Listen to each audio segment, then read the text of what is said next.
Loi travail. Emmanuel Macron a signé ce vendredi les ordonnances qui réforment le Code du travail. Voici les 15 mesures qui vont entrer en vigueur et concerner des millions de salariés en France. Le président Emmanuel Macron a signé à la mi-journée devant les caméras les 5 ordonnances réformant le Code du travail.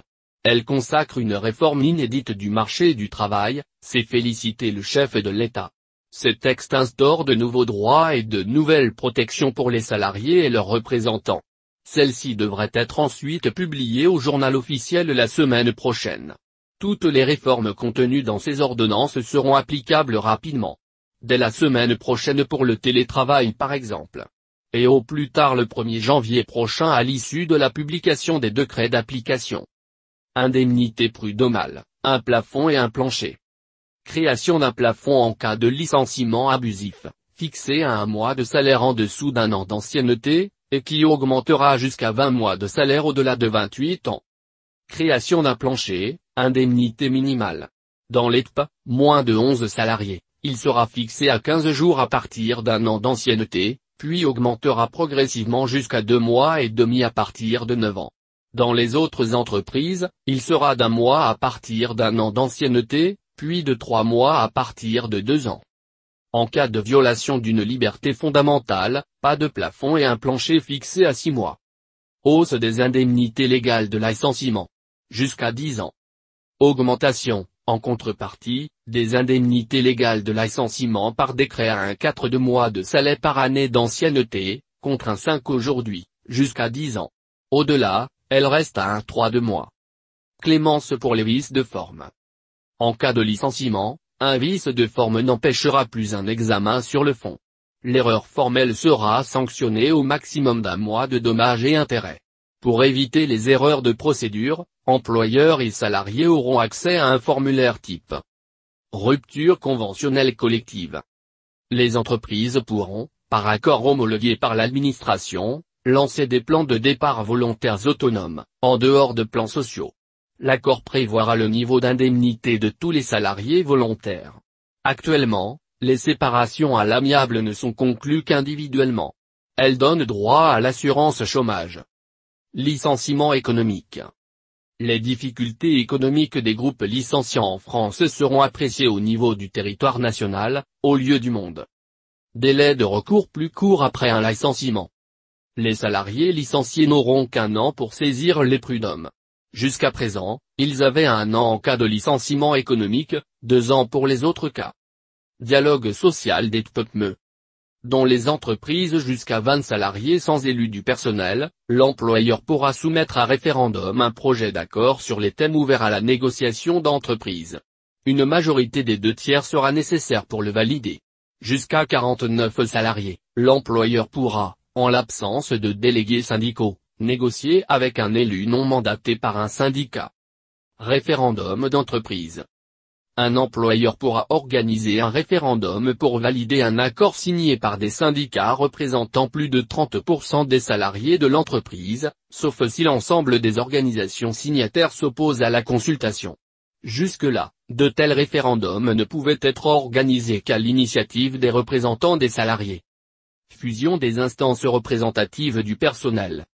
Les ordonnances fusionneront d'ici 2020 délégués du personnel, DP, comité d'entreprise, CE, et comité d'hygiène, de sécurité et des conditions de travail CHSCT, dans un comité social et économique. Il conservera les compétences des 3 instances, pourra ester en justice. Une commission santé, sécurité et conditions de travail, de type CHSCT, subsistera dans les entreprises d'au moins 300 salariés. En dessous de 300 salariés, de telles commissions existeront dans les entreprises nucléaires ou Seveso, sites dangereux. Pour les autres entreprises, l'inspection du travail pourra imposer la création d'une telle commission. Les entreprises pourront aussi conserver, par accord, des DP. Par accord, il sera possible d'intégrer les délégués syndicaux, DS, et donc la compétence de négociation, dans une instance unique nommée Conseil d'entreprise. Son aval sera nécessaire sur certains sujets. Accord de branche ou d'entreprise, ce qui va primer. Les sujets de négociation seront divisés en 3 blocs. Moins là où l'accord de branche prime, minima conventionnels, classification, mutualisation des financements paritaires, prévoyance, formation, gestion et qualité de l'emploi, temps partiel, contrat court, égalité professionnelle. Là où la branche peut décider si ces accords priment ou non sur ceux d'entreprise, pénibilité, handicap, conditions d'exercice d'un mandat syndical, prime pour travaux dangereux. Moins l'accord d'entreprise prime sur tous les autres sujets. Par exemple la prime d'ancienneté, le 13e mois. CDD et que dit de chantier. Les branches pourront modifier par accord la durée, le nombre de renouvellements et la période de carence des CDD. Elles pourront aussi autoriser le recours au que dit de chantier, un contrat surtout utilisé dans la construction qui peut se terminer une fois un chantier achevé. Généralisation de l'accord majoritaire.